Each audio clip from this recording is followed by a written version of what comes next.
बिस्मिल्लाहिर्रहमानिर्रहीम, अस्सलाम वालेकुम। कराची डायरीज़ में खुशामदीद। आप देख रहे हैं न्यूज़ डेस्क और मैं हूं अतहर मतीन।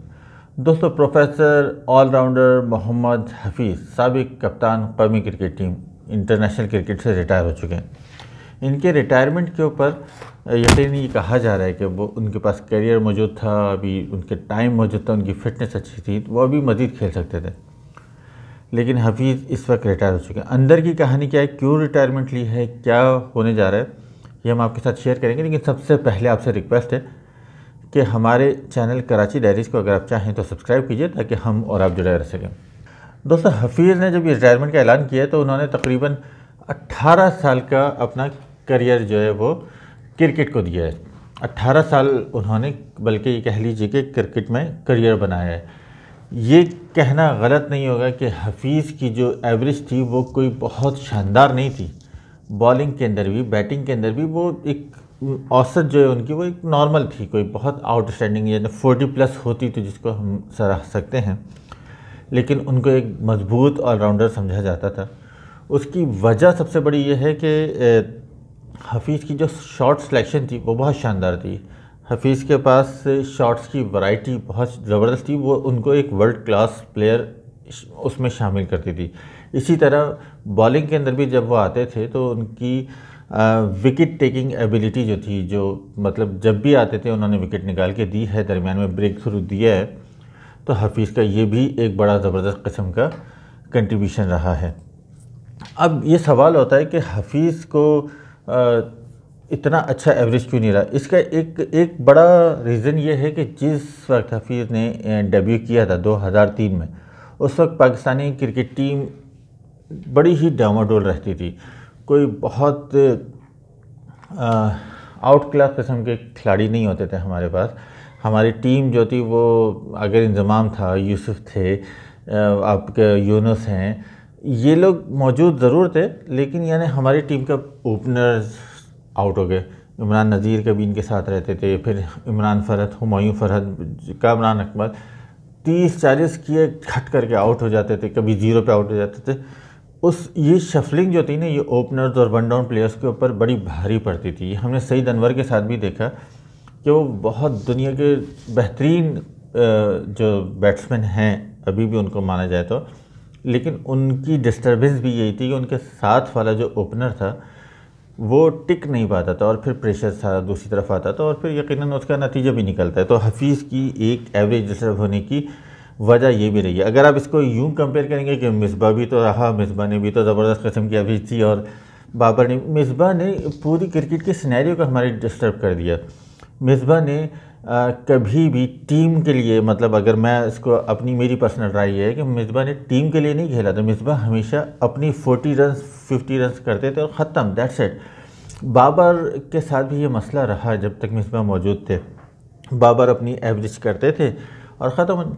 लेकिन बाबर ने पिछले 1.5-2 साल के अंदर अपने आप को बहुत ग्रूम किया है। उसने अपने आप को इतनी ज़बरदस्त किस्म की मैच्योरिटी शो की है कि हमें इसको सराहना चाहिए। बाबर तो अब वर्ल्ड क्लास प्लेयर्स मनवा चुका है, वो मैच फिनिशर साबित हो रहा है। बाबर बड़ी इनिंग्स खेल के जाता है, बाबर आपको करके देता है। तो बाबर का कंपैरिजन इनसे नहीं किया जा सकता। अब टीम हमारी बहुत चेंज हो चुकी है माजी की निस्बत। उस वक्त बड़े नाम थे लेकिन उनमें ठहराव नहीं होता था, सारा प्रेशर आता था इंजमाम, यूनुस, यूसुफ, इन लोगों के ऊपर। ये दरमियान में खड़े होते थे, रुकते थे, एंड तक लेके जाते थे और फिर जाहिर सी बात है इनके एवरेज तो यूँ बेहतर है, लेकिन opener, one down, two down, इन पोजीशन के ऊपर हमारी टीम जो थी वो अच्छी नहीं थी। बहरहाल अब ये हुआ कि हफीज़ ये कहते हैं कि 18 साल का मेरा करियर जो है बड़ा खूबसूरत रहा और मैं जब तक फिट हूँ, मैं परफॉर्म कर रहा हूँ तो मैं लीग खेलता रहूँगा। यानी कि उन्होंने इंटरनेशनल क्रिकेट से रिटायरमेंट का ऐलान किया लेकिन लीग से नहीं किया। तो कहते हैं कि जब भी खेलें फ़ख्र के साथ खेलें, क्योंकि मैंने भी अपने पाकिस्तान के लिए हमेशा फ़ख्र से नुमाइंदगी की है। तो मेरी तो ये ख्वाहिश थी कि T20 वर्ल्ड कप की विनिंग टीम का ऐसा होता है, लेकिन बदकिस्मती ऐसा नहीं हो सका और ये वर्ल्ड कप में जो हमने इंडिया को हराया कि ये मेरा यादगार मोमेंट था। बहरहाल हफीज़ ने सरगोदा में अपने समझ लीजिए क्लब क्रिकेट का आगाज़ किया।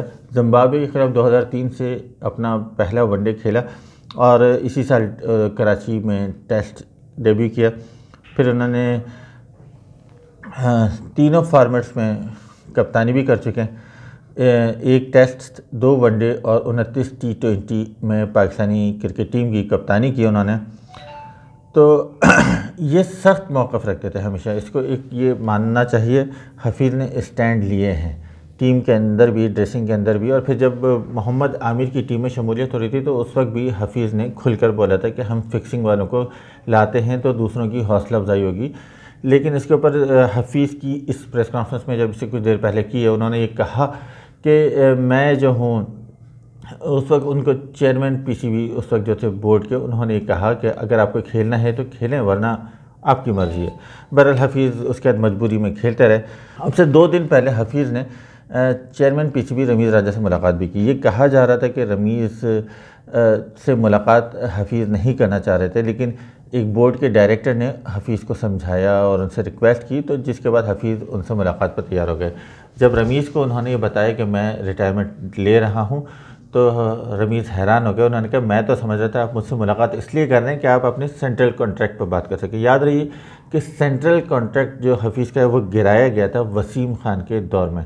बहरहाल हफीज़ ने कहा कि नहीं, मैं जब तक खेलना चाहता हूँ इज़्ज़त से खेलना चाहता हूँ, मैंने क्रिकेट में इज़्ज़त कमाई और इज़्ज़त से बढ़कर मेरे लिए कुछ नहीं। बहरहाल हफीज़ ने यहाँ ये बात ख़त्म की और रमीज़ से अलविदा किया। ये एक मुख्तसर मुलाकात थी हफीज़ की रमीज़ के साथ। इसके बाद एक ये बात और ज़रूर सामने आई है, जो आपके सामने एक ये ट्वीट स्क्रीन के ऊपर आप देख सकते हैं शुएब जट का।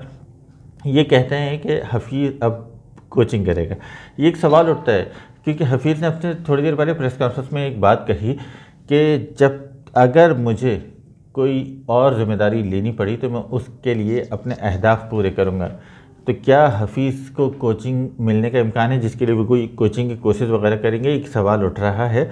और शुएब जट आपको पता है कितने बाखबर रिपोर्टर है, उनके पास अंदर की खबरें होती हैं, तो मुमकिन है कि हफीज़ का कोचिंग की तरफ जाने का बाज़ाब्ता इरादा हो। और अगर वो कोचिंग की तरफ आते हैं तो एक बहुत अच्छा इजाफा हो सकता है, क्योंकि हफीज़ की जो साइकी है क्रिकेट की वो बड़ी स्ट्रॉन्ग है।